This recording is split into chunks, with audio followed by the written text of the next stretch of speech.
Heather, you're on mute, I think.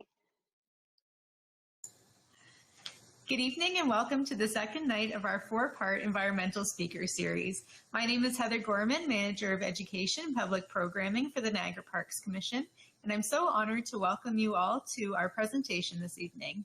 As I mentioned last time, our Environmental Speaker Series is part of an important and exciting relationship between the Niagara Parks and Brock University's Environmental Sustainability Research Center.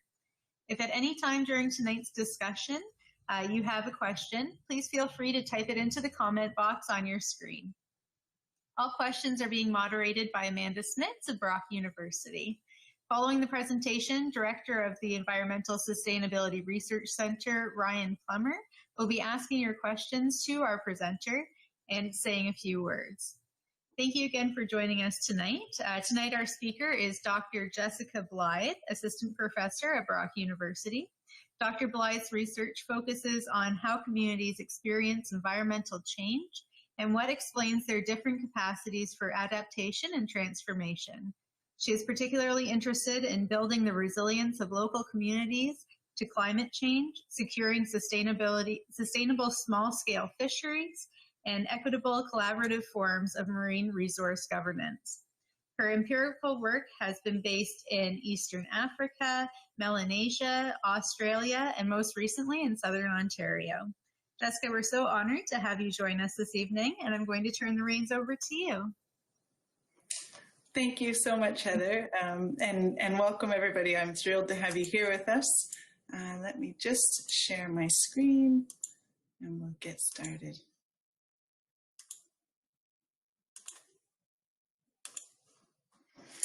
Okay, so good evening and welcome to our second event in this four-part series.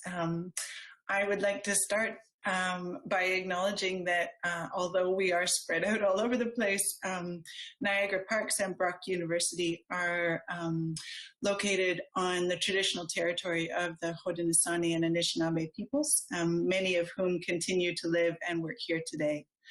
This territory is covered by the Upper Canada Treaties and is within the land protected by the Dish with One Spoon Wampum Agreement. Today, this gathering place is home to many First Nations, Métis, and Inuit peoples, and acknowledging this reminds us that our great standard of living is directly related to the resource and friendship with the Indigenous peoples. Next, I would like to say thank you so much to Brian for your excellent talk last week. It was powerful and inspiring, and I think provided a really beautiful introduction to this series. And finally, I would like to say welcome. It's so heartening to me to see, despite the many challenges that we are all dealing with in 2020, we're still invested in environmental stewardship, climate change action. And so thank you so much for joining us tonight. Just briefly, my name is Jessica. I'm a Newfoundlander, born and raised. I grew up studying the collapse of the North Atlantic cod stocks.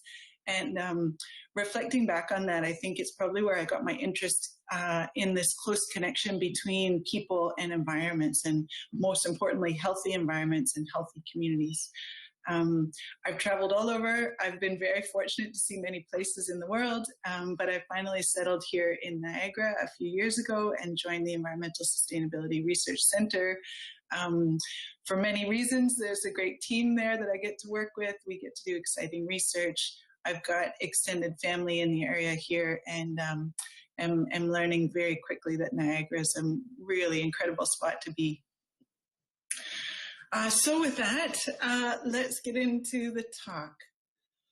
2020 has been a hard year. You know, we were hoping to meet with all of you in beautiful Niagara Parks in an outdoor setting and share some food prepared by the talented chefs that work at Niagara Parks. And instead, we are all sitting at home on our computers. This has been one of the hardest years probably many of us have experienced. It's rightfully being called the year of converging crises. And this photograph, which you've probably seen now, has gone viral, shows the forest fires in California burning through a sign which is talking about, you know, COVID precautions at a senior center. So it's not only that we're experiencing these global impacts of climate change, our first global pandemic in any of our lifetimes, we're also seeing a surge and an uprising in the global movement pushing back against systemic racism. Poverty and inequality are high. You know, we've got our challenges front and center in 2020. And for many, these sort of dystopian futures are feeling a little too close to home. And they're making us start to wonder, are we locked into these types of futures? Is this the new normal? But this talk tonight is about hope. The talk tonight is a call to action. And I think one of the good news stories of 2020 is that these crises are really catalyzing people and solidifying collective action and inspiring social movements for change and for something better. And for a lot of people, the scale of the change that we are looking for and that we are starting to demand is society-wide. It's being referred to by many as transformational change. And essentially, it's not tinkering around the edges and small incremental adjustments. It's calling for radical reform of our relationship with the planet, of our relationship with each other. So, you know, for the academic in me, some people define transformational change as actions that are designed to contest rather than accommodate these environmental challenges and the social challenges that we're dealing with, such as inequality and injustice. One of the ways that I like to think about transformational change and the scale at which it is required is to look backwards and think through some of the transformational change we've seen in previous societies. So the top left corner is a hunter-gatherer depiction of some sort. When that society discovered agriculture and settled on place and started to work with the land, that would be a transformational scale change at a societal scale. And then the same when agricultural societies became industrialized and moved to machinery and burning coal, that completely restructured the way that we lived our lives and our relationship with the environment. So that could be another example of a transformational change. And then finally, one of the reasons I love thinking about it at this scale is that what we're calling for then is not everybody in the world to just drive a Tesla and we'll be fine.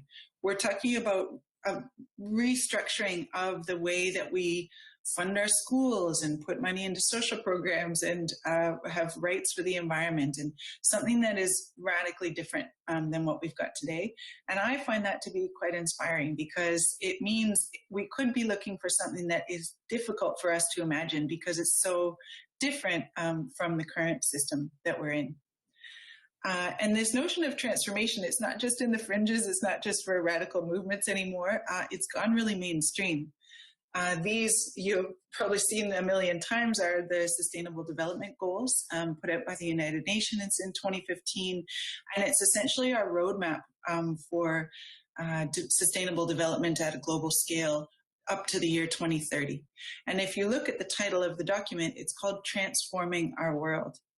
And so, again, it's not just, you know, some small environmental movements in you know, somebody's basement calling for transformational change. This has gone really across scale, and it's at the global scale all the way down to local grassroots movements. And I think that it is quite exciting.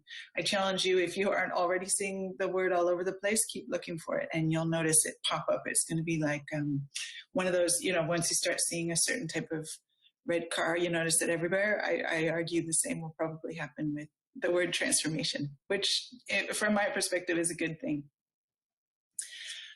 So I'd like to start my talk with my conclusion. I had a boss at the University of Victoria who taught me to communicate clearly by starting with what I want to get to. So let me start here. First thing I will conclude tonight is that a transformation towards both more sustainable and equitable futures is already underway. Some people are calling it the fourth industrial revolution. Some people call it transformation to sustainability, but I feel it and I see it happening around us. I talk about it and I feel it from the students that we get to engage with at Brock. We're seeing it proliferate across the internet these days. With groups that are galvanized and taking action. So we are in the beginning of a transformational change. The second point that I'd like to conclude with, and is I think the most important part of the talk, is that you have a massive role to play in this transformation. I was recently at a webinar. We were all on online webinars for the newly launched book called All We Can Save. And one of the panelists made a comment that I thought really resonated, so I will borrow her words. She said, whether we're talking about a fever or the globe, it's happening in degrees, and every slice of a degree matters. So right now, that means everything that we do really matters. And people, you know, there are many people calling this many different things. They say that the window of opportunity has opened. We are in it now. What we do will, you know, we've heard this, will affect what our kids, I've got a 3-year-old and a 5-year-old, their adult lives are going to be largely dictated by the actions we take today. So that means we all need to be on board, from small all the way up to systemic change. So I am really inspired by a lot of my research is based in this body of work around transformational change. How does it happen? How can we accelerate it? And many of the authors whom I love their work and I try and engage with closely say that transformational change happens in 3 different phases. And so I'll talk you through those tonight. The first is the diagnosis phase. And I think we're already pretty much done this phase, so I'll try and go quickly here. The second phase is imagining a better future. And I'd like to spend some time there. There's some really exciting work happening. And then the third phase is once we've diagnosed the root causes of the problem, once we've imagined a better future, then the third phase is the action phase, and I'll end there. So, what is the root cause of climate change? Everybody knows. There is no debate. I've been recently hearing, and I love this, that there's as much scientific consensus on gravity as there is on climate change. So we don't need to spend any time here. We just need to say 100% the root cause of climate change is global greenhouse gas emissions, and that is driving the temperature up. In the top left corner, we've got global temperature variations over the last 2,000 years, and it's intuitive. We've gone up almost a degree, you know, and the 1.5 degree threshold is where the science tells us we'll get into even more trouble than we're already seeing.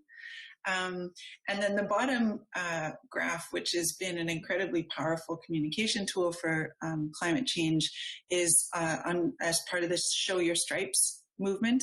And so these climate stripes show the yearly temperatures from 1901 until present. And it's a really cool website. You can go and type in anywhere on the planet. And so this is what it looks like for Ontario. And it's really intuitive. It's clear to see our temperatures are rising and they are being driven up by greenhouse gas emissions. So we know that that is causing huge challenges all over the globe. It's easy to think that in Niagara we might be sheltered from some of the worst of it, but we are feeling it here. Climate change is here, and this is some of what it looks like. Blair Feltmate from the University of Waterloo, I think he coined these terms, so I will give him credit because they're great. What we can expect and what we are already experiencing is warmer, wetter, and wilder weather. You know, so on the left-hand side, we've got schools closing and being forced to keep kids inside because the heat waves that we are experiencing are intensifying and will continue to. Municipalities in the region like Lincoln and St. Catharines are seeing massive damage to their shoreline along the lakes, and that is attributed to climate change. And the windstorms that we're seeing, I live in Pelham, and our iconic arches got blown down. But though these are the types of changes that we see here that are resulting from greenhouse gas emissions driving up global temperatures and changing our climates. The other point of this diagnosis phase, which I just want to touch on tonight, because it's often overlooked, or it's at least left out of the climate conversation, is that in addition to greenhouse gas emissions, inequality is a huge root cause of the negative impacts that we see from climate change. The costs of environmental change are distributed unevenly across many sectors, such as geography, meaning where you live, gender, race, income, class, age, livelihood, etc. And this is becoming more mainstream, but it always needs to be front of mind when we're talking about climate change impacts. The picture that we're looking at comes from New Orleans after Hurricane Katrina. And it was one of the first times I think we globally came really face to face with the massive inequality in the United States, which has been this global powerhouse, very wealthy economy. But what happened after Hurricane Katrina is that largely the communities that bore the brunt of the damage were economically marginalized African American communities. And so this sign which says, "Where are you, FEMA?" which is the Federal Emergency Management Agency, this was one of the first times, at least for me, that this inequality became really apparent. It's still not there enough, I don't think, but it's becoming really integrated into these climate conversations. And we know that this is true here in Niagara as well. We know, for example, our low-income families and our seniors are much more vulnerable to climate change than, say, somebody like me who is economically secure. My age isn't yet rendering me vulnerable to climate change. I'm really fortunate to have a master's student working with me on some data we've collected in the region, and we're looking at how the frequency of climate impacts changes amongst vulnerable groups, and also how does the severity change amongst vulnerable groups. When we look at livelihoods, we know that our farmers are incredibly vulnerable, and Niagara is such a farming-based region. It's what defines us. It's part of our identity, and we know that the farmers are already experiencing variability in their planting seasons, their predictability of rainfall, etc. So just to make sure this point gets its due airtime tonight, I would like to try and play a game. I haven't done this online, so bear with me, we'll see how it works. The game is called The Last Straw. It was developed by 2 graduate students at the University of Toronto, looking at public health, but I've modified it to work with a climate lens. So I'm going to divide you into 4 groups. You'll have to do this on your own. It's more fun in person, but we'll give it a shot. So group 1, if you are born between January and March, you're in group 1. This means that you start the game with low socioeconomic status and that you're female. So you start the game with 4 points. Group 2, anyone joining us that's born between April and June, you'll find yourself in group 2. You have low socioeconomic status, but you're male, so you begin the game with 6 points. Group 3 is anybody born between July and September. You also start the game with 6 points.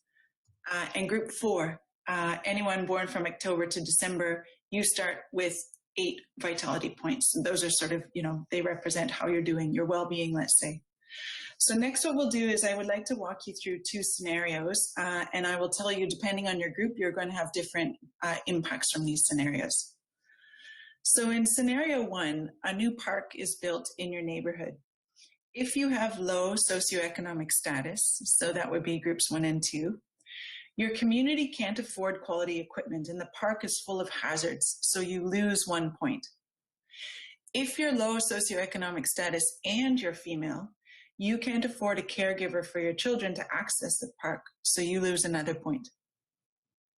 If you, on the other hand, have high socioeconomic status, your community builds a really clean, safe park. The fresh air is good for you and it improves your well-being, so you gain 1 point. If you're also female, you can afford care for, and your children access the benefits of this healthy, active way of living, so you gain another point. So keep track of that. We'll go through one more scenario and then we'll just discuss how this shakes out. So scenario 2 is a 100-year storm causes flooding in your community. If you have low socioeconomic status, your house floods, you don't have insurance to pay for the damage, and you fall into debt as you repair your home. So you lose 2 points. If you have high socioeconomic status, your house is built outside of the flood zone, so you have no damage and you stay the same. So we could go on, and this could be more dynamic, but we are online and it is COVID. So I think if I've done my math correctly, group 1, you end up with -1 points, which in theory means you're dead. That it can be a bit too morbid for us. Group 2, I believe, ends up with 2 points. Group 3, I think you end up with 8. And group 4, I believe you end up with 9. My math may be off. But there's sort of 3 take-home points that I hope this game kind of helps solidify. The first is that we all start in different places. We're not all in the same boat, as we've heard, or when the climate change hits, depending on where we are, it really influences what the future looks like. The second point is that the same climatic event can have vastly different impacts depending on who you are. So me, as someone living in Pelham, and someone else living in a different part of Pelham might have extremely different experiences from the same storm. And the third thing is that those who start ahead tend to stay ahead or even gain, whereas those who start at a more disadvantaged position tend to bear more of the costs of environmental change. So this takes us to the end of the diagnosis phase. I just want to say that absolutely without a doubt, the root causes of climate change are greenhouse gas emissions paired with inequality. The scene that we're looking at right here is an aerial shot from Durban in South Africa, and on the left-hand side there's a world-class golf course, and on the right-hand side there's a slum. And it couldn't be more, you couldn't see inequality more starkly than is shown in this photo. And so I'd just like to finish this section with a quote from Earl Ellis, who is one of the big names in or voices in the climate conversation, or has been for me. And he argues that the new normal is not about staying within the Earth's natural limits. We passed those long ago. Then it's about winners and losers, about navigating trade-offs and surprises. The human age will be no Eden or dystopia, but an everlasting struggle among different people seeking different futures. Who, for instance, will suffer from a hotter, less biodiverse planet? Who will benefit and who will pay to avoid it entirely? So I guess that reinforces this issue of climate being a very differential experience depending on who you are. So when we move into the second phase, which is imagine, I want us trying to imagine futures that are not only carbon neutral or carbon negative and sustainable and healthy, thriving environments, but I also want us to think carefully about what a more just world, a more fair world, a more inclusive world, a more compassionate world might look like. So that takes us into phase 2, and this is where things get better. There will be no more negativity in the talk tonight. The rest of it is looking for hope in the future. So the imagination phase is becoming really widespread in terms of the thinkers who are committing themselves to trying to support imagining better futures. And it's becoming a really powerful tool in our fight against these dystopias that can render us either numb or so disenfranchised that we think we can't do anything about it. This is an antidote to that type of feeling, which I know many of us feel in many days. So this, it's very intuitive. It goes along with the expression we've all heard, which is you can't be what you can't see. We need to imagine or be able to envision at least something better in order to work for it. And I always think of when I was learning to drive, my dad used to say, you'll end up going where you're looking, so look where you want to go. That's all this is about, is imagining where we want to go so we actually believe it's possible and we can work towards it. So this is one example of a utopian future that comes from India. There's an architect who is working closely with a permaculture expert, and they have developed these cities that could be what neighborhoods in Delhi, in India, and many parts of the country look like in the near future. We have the technology already to be living in some sort of future utopia like this.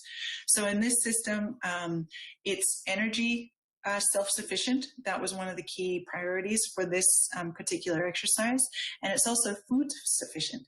I think one of the things that COVID has really emphasized for me, and I know for many of the people I've been talking with, is how vulnerable our systems are when we're connected globally. You know, when our energy systems are so centralized and our food systems are so globalized, we become extremely vulnerable to these sort of shocks. And so thinking about relocalizing energy, relocalizing food, and then creating systems like this, which are essentially carbon neutral and waste free, is part of what this imagination exercise can look like. Now, before some of you start rolling your eyes, and skeptics in the audience, it's not that big and it's not that unrealistic. I love this quote. It makes me laugh, from Ursula Le Guin, who's an American author. She said, we live in capitalism and its power seems inescapable. You know, it's taboo to even talk about capitalism because it is all powerful and it's sort of the only option at the moment. But she says, so its power seems inescapable. So did the divine right of kings. And that strikes my funny bone for some reason. Any human power can be resisted and changed by human beings. So I think it's crazy that we need to remind ourselves that, but we built the systems that are in place today that are spewing out greenhouse gas emissions. And so we already have the technology, and we do face obviously massive barriers, but we can do better, and it's human ingenuity that will actually get us there. There's a lot of exciting work happening in this space. So I'll just give you a few examples. We don't have time to go through them, but I would love if you've already seen them, excellent. If not, they're really worth a watch. So Naomi Klein and A.B. Lewis have been doing a lot of work in this imagining better future space. And they've put out 2 short films, both entitled A Message from the Future. The first Message from the Future with Alexandria Ocasio-Cortez came out a few years ago. It's been viewed over 12 million times, and it was nominated for an Emmy. And essentially it describes what could be in the next decade if we took the steps that we already know are available to us, and really describes this beautiful, inclusive, healthy future where mental health issues are lessened because we spend more time with our family, we spend more time outside, we find more meaning in our work. And so that film is a really powerful, for me, image of what the future could hold. The second Message from the Future, The Years of Repair, came out just a few days ago, and it is equally powerful from my perspective. It specifically addresses how COVID might be a catalyst for these kinds of changes that address both climate issues and social equity issues concurrently. Another really big thinker who's been active in this space that I would like to just point you towards is Rob Hopkins. So many of you may be familiar with Rob Hopkins. He's the founder of the Transition Town Network. It was a single community in the UK that said, what if we took control of our energy and our food and our water? What would that look like? And if we regained control of our community? Now this has become a global movement. There's over 200 plus transition towns globally. And so over the last decade or so, his work has really focused on the transition town movement in itself. But his newest book, which was just released this year, is called From What Is to What If. And if you read the sort of subtitle there, it's unleashing the power of imagination to create the future we want. So again, it's fighting back against our climate anxiety and our sort of nihilism where it's so bad, how can I possibly make a difference? And these thinkers are really pushing us to say we can imagine, if we have the courage, we can start making concrete steps in that direction. One thing that I love that Rob Hopkins has come out with recently is on the right here. It's called the Imagination Sundial. And what he's arguing, which is absolutely true from my perspective, is that adults have really lost our capacity to imagine. You know, when we're kids, we have more free space and more free time, and maybe we're outside more and we can be really creative. But adults, it's sort of trained out of us.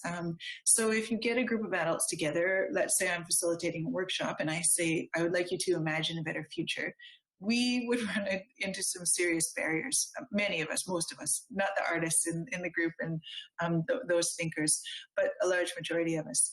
So what they came up with, this Imagination Sundial, is concrete actions that we can take to help stimulate our imagination and our creative thinking and essentially our innovation about what the future could hold, and to sort of catalyze optimism and hope, which we know is one of the biggest motivators for action. This Imagination Sundial, I was assigned to my undergraduate class this year, where we're using it to design hypothetical workshops in order to really push this forward. And what would this look like? And how does it change the way we feel? How does it change the way we think about what's possible going forward? So I guess I'd just like to end this second portion, which is the imagine phase, by asking, what if 2020 was a historic turning point for us, where the COVID pandemic and the global uprisings against racism and the impacts of climate change really drove us to not only pause, but to act and to work even harder than we've been working towards a better future. I know that COVID has given some of us, those of us that are privileged, some time to reflect on how we were living our lives before. And we're asking ourselves questions such as, was that work-life balance really working for me? Do I want to spend that much time at work or commuting or away from my family or in a car? Or do I want to spend more time outside? Do I want to spend more time with my hands in the soil?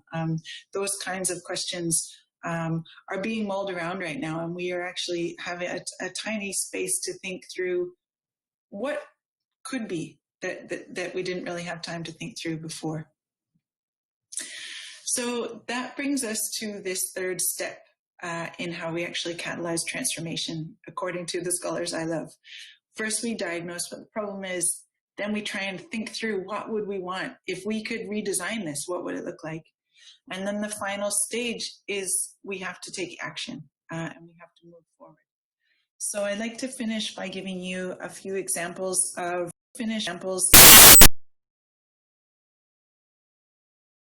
and hopefully we will end on a note of empowerment and optimism in these COVID days in the year of 2020.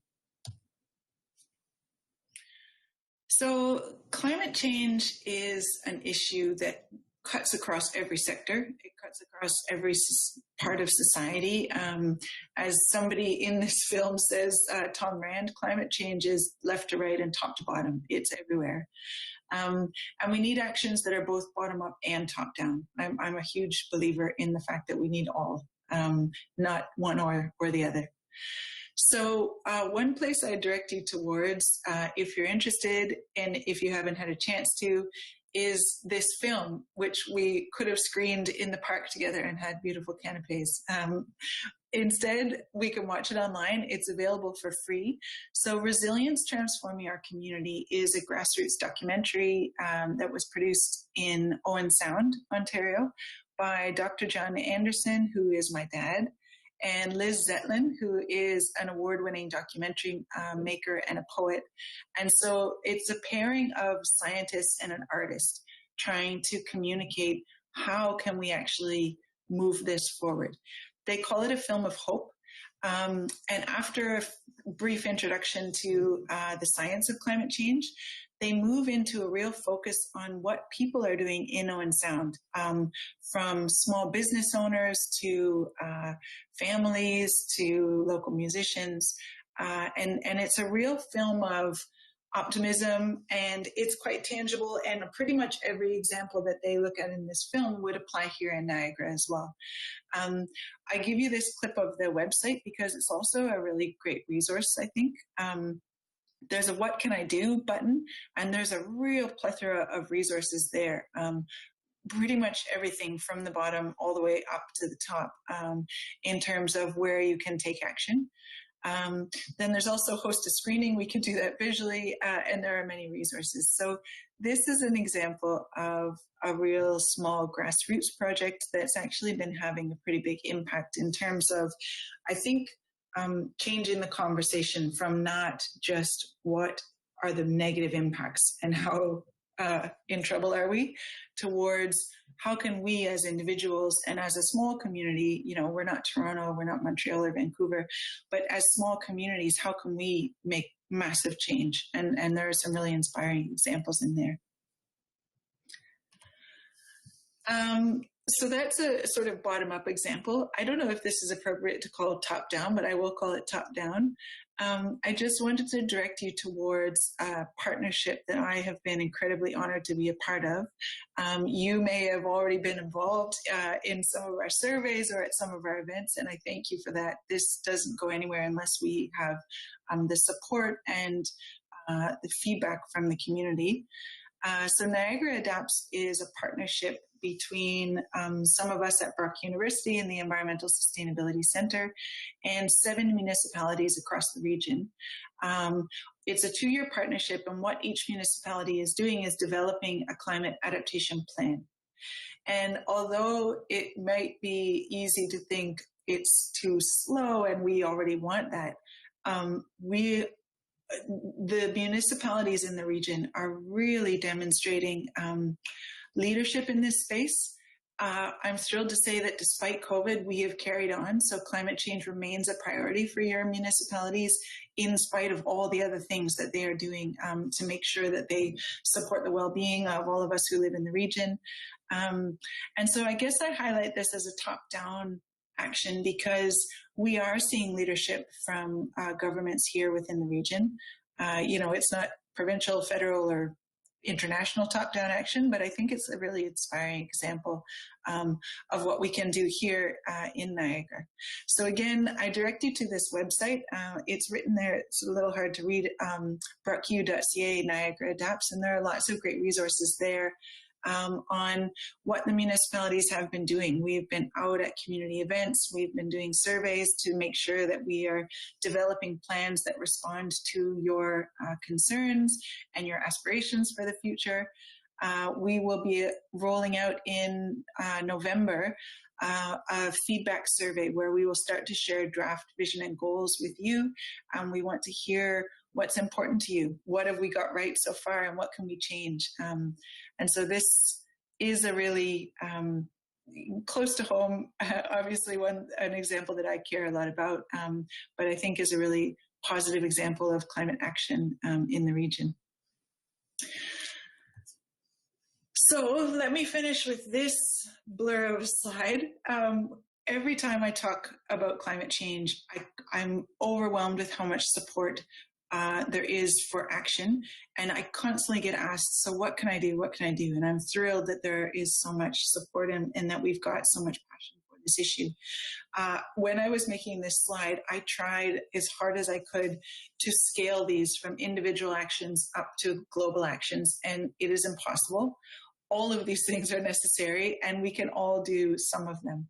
So you can read them. They're things that range from supporting divestment from fossil fuel industries, voting in all of our elections, switching to renewables in our houses where we can, in our transportation, but investing in renewables. Maybe we've got green funds at your banks and you can have your RSPs transferred over. Talk to your local authorities. They want to hear from you, and they want to know, they need to know that climate change is a priority for you. Some of the classics: save electricity where we can, unplug where we can, turn lights off, compost, air dry, retrofit, support local, which has become even more important during COVID, and has got an incredible capacity for both addressing that dual concern of how do we mitigate climate change and how do we support social justice. That can be an incredibly powerful way to engage. So I won't read all of these. There are a plethora.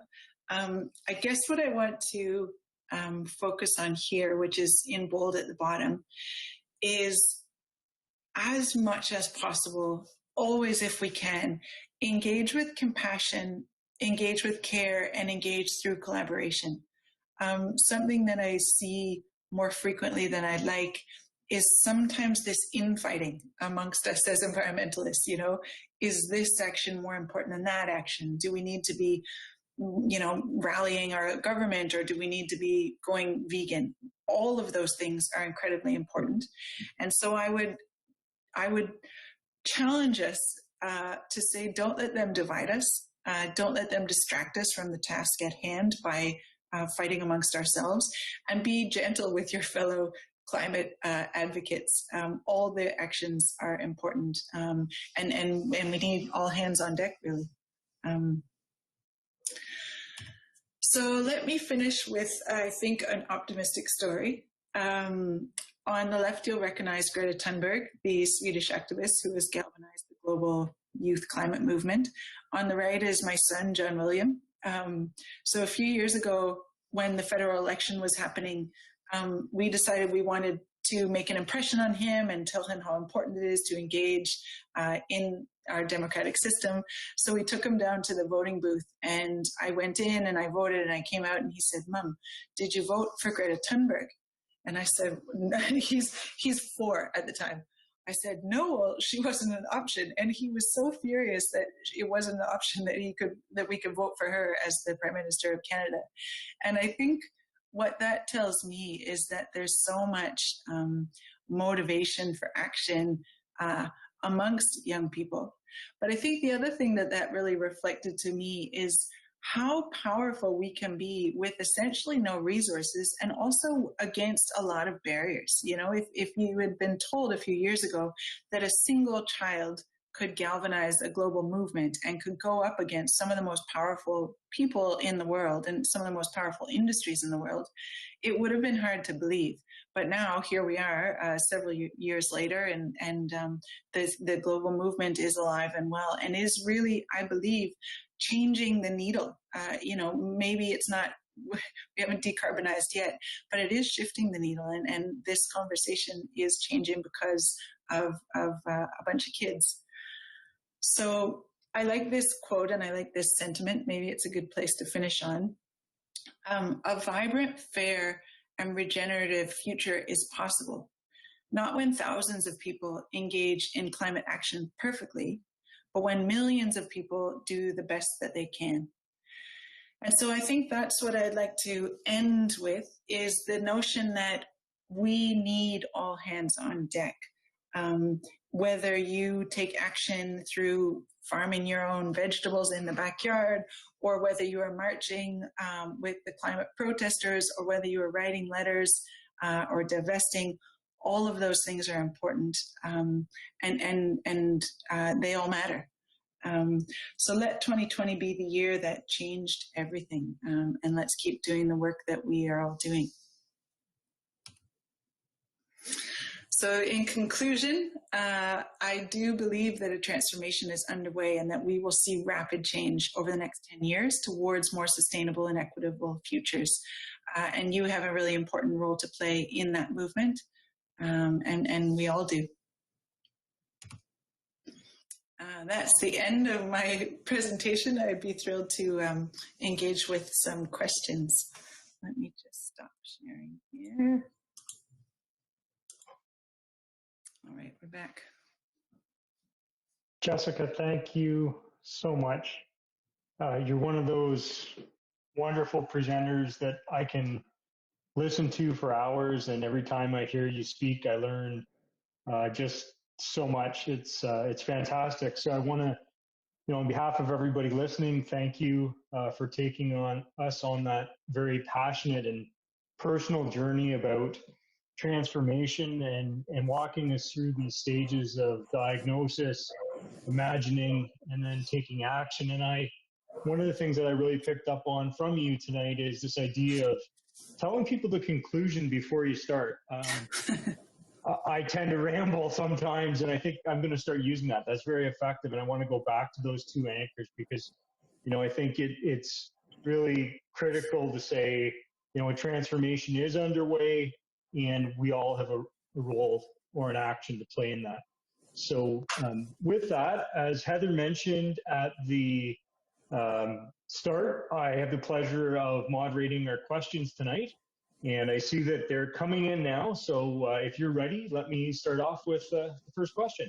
Our first question comes from a friend long ways away, which as much as fun as it would be if we were all in person, it's also wonderful to be able to share these experiences and talks with some of our international colleagues. So Sherman says, I would like to send a huge thanks to Jessica Blythe and the organizers for this amazing and inspiring talk. I love the spirit of hope and positivism of the presentation. Thank you. So a comment from Sherman as opposed to a question. Eleanor asks, do you have any suggestions for how we can fight against social inequality when trying to reduce the effects of climate change at the individual level? That's such a great question. And I think there are actions that we can take at many scales on that front. So some of them are just gently, I recommend talking about it with those who are in our close circles. I've been having these conversations with my parents, for example, who tend to be from an older generation and tend to be very environmentally focused, but often overlook the social justice issues and maybe those dimensions. So I've engaged gently with them and I see their perspective shifting. In our workplaces, we can take action. We could, for example, ask about or advocate for equal pay or more equal working conditions, such as time off or health benefits. Those are places where we can engage on those kinds of issues. And then also, I guess one of the things that has become really front of mind for me as part of the Black Lives Matter movement is we can really support with our dollars and with our online presence those really small grassroots groups that work to fight for and to advocate for marginalized groups by making monthly donations. I know I've started doing that where I can. $5 a month helps enormously when we do it at scale. So those are some places that jump to mind. Thanks so much, Jess. I just want to encourage everyone listening on the stream tonight that if you do have questions for Jessica, please type them in the box, and we have time for one or two more before I have a couple housekeeping items between now and the next time. Jess, I guess I'm gonna be selfish and ask you a quick question. Since we don't have an opportunity to talk over coffee in the mornings anymore in the office, you mentioned a lot of things that are really wonderful happening here locally in Niagara, and yet I know you're relatively new to the Niagara region, just having started at Brock and joined us. Of the things you've seen so far, what do you find the most inspirational here in Niagara that if you were to share with your colleagues or make an international presentation like I know you do often, what do you say that, hey, this is something really interesting happening right here in Niagara? Thanks, Ryan. I think the one that springs to mind, so I guess it's the one that it would be the thing I'm most inspired by, is how much people care about climate change here in Niagara. When you give public talks about climate change, you never know who you are going to get in the audience, and I'm always braced for the deniers. I never get the deniers. Instead, I get people who are so passionate and who are so motivated and who are doing so much. So I guess it'd be, you never know what a place that people don't necessarily know a ton about, and it's not huge. It's not, Toronto. There's so much action happening here, and there's so much passion for climate action I think that's the thing that has really been both surprising and incredibly motivating.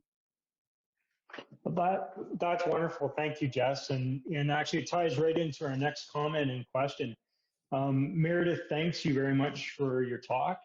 And in picking up on Eleanor's earlier question, Meredith shares that she recently joined a community association to add some voice and a lens to ask the question, is this equitable and are we thinking in the long term?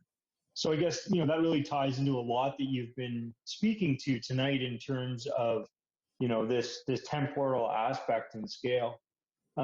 Kat, I think in a similar vein, asks a question. It says, it goes as follows: who are some climate leaders and organizations you would recommend to follow and learn from and support? Ooh, that's a great question. Thank you for that. Let me see. Well, definitely Naomi Klein is always a favorite of mine. And that's a really good point, is that we actually can support and amplify voices based on who we listen to. So that's been something I've been trying to do more recently, is engage with more women scholars and also more women of color scholars. Mary Anise Hegler is a huge voice for climate justice who I follow quite closely. Elizabeth Johnson is another one who is in the climate ocean space, who is a really powerful writer in this space. Catherine Wilkinson, who is the author of that recently released book, All That We Can Save, is another really powerful voice. So those are some of my favorites. I'm going to be in trouble for forgetting her name, but the author of the Heated newsletter is also a great one, which I'm blanking on the spot. But those are all good places to start. Wonderful. I'm sure everyone was feverishly writing everything down, and I'll use that as an opportunity to just give you a chance to catch your breath and share with the audience that we are recording all of our speakers for our stewardship seminar series, and that those will be available. And so that if there's something that you've heard here tonight that you wish that you could go back and check, you actually can. So let's take another couple questions, Jessica, if that's okay with you. Yeah, of course. There's so much enthusiasm for this topic. I promise you, we'll let you go though before midnight. The next question comes from Jenny, and she says, "Thank you, Jessica. I loved your talk.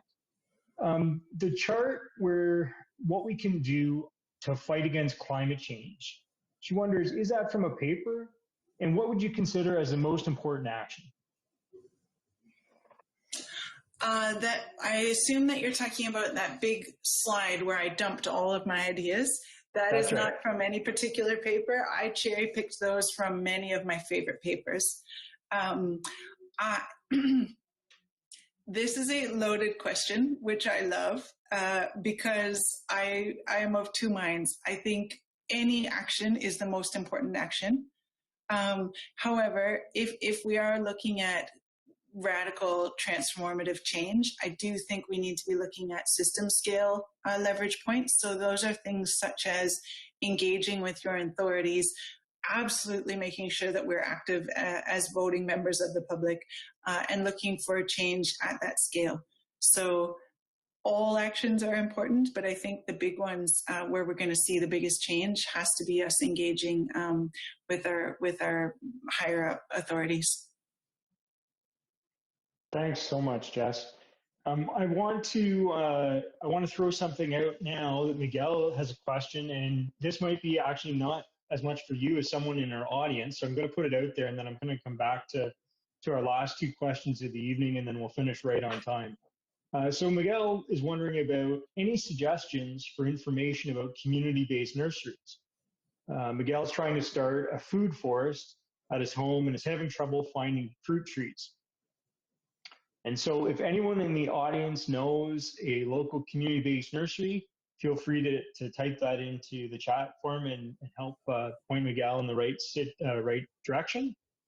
And Jess, let's move on and just take two more questions to wrap things up here tonight. Yeah, that's great.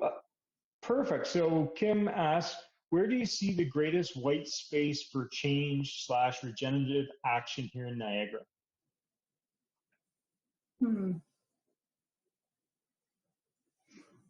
I guess at this point, I think it is change that is being leveraged by our municipalities. That's probably because I'm deeply embedded with the work that they're doing. But I think it's because the actions that the municipalities can take and the levers that they have in terms of land use planning and policy making, those have such a far reach. And I know, because I work with many of them, that they are very committed to climate action. So from my perspective, there's a lot of exciting opportunities for municipalities to continue being leaders in that space. Thanks, Jess. The one thought I think from Eileen that we'll just end up on, and it's more of a sharing thought than a question maybe, but Eileen just totally agrees with your idea of starting or beginning with the conclusion, and goes on to say, how do you end up somewhere if you don't know where you want your journey to end? You need to find a realistic path that leads you there. So thanks, and she thanks you for your presentation. And I think that's a lovely way to kind of end the question period. Anything you want to just kind of wrap up with, Jess? No, I'd just like to say thank you so much. And again, to reiterate, I've said it, but it's worth repeating. It's so heartening that we are all still here. We are all still talking about climate, despite all of the other challenges that 2020 has thrown at us. And let's continue to use this opportunity to realize how closely and intersected all of these challenges are, and then continue working together. Thanks. I mean, this is one of these situations, Jessica, where I'm sure you can hear the thundering applause from our audience with your presentation. And I just want to, on behalf of everyone in the organizations involved, just say thank you for really an inspirational talk. It's a wonderful to have you here in our speaker series and to learn so much about resilience and transformation that's underway and what we can each do in our lives. So thank you. So as we look forward to next week, a couple things. I want to mention that if you're bored between evenings with our speaker series, we have our students, or some of our students, Allison Clark and Savannah Stewart, that are blogging about our speaker series. And so feel free to check that out on ESRC Brock website. The other thing that I wanted to mention, of course, is we have our third session in our Environmental Stewardship Speaker Series coming up next week. That's October 21st, same time, same place. And we're very fortunate to have Elizabeth Hendricks, the Vice President at World Wildlife Fund Canada, Restoration and Conservation, who will be speaking with us about connecting the land, water, and climate impacts in the region. So thank you very much, everyone, for joining us this evening, and I look forward to seeing you again next week. Thanks, all. Good night.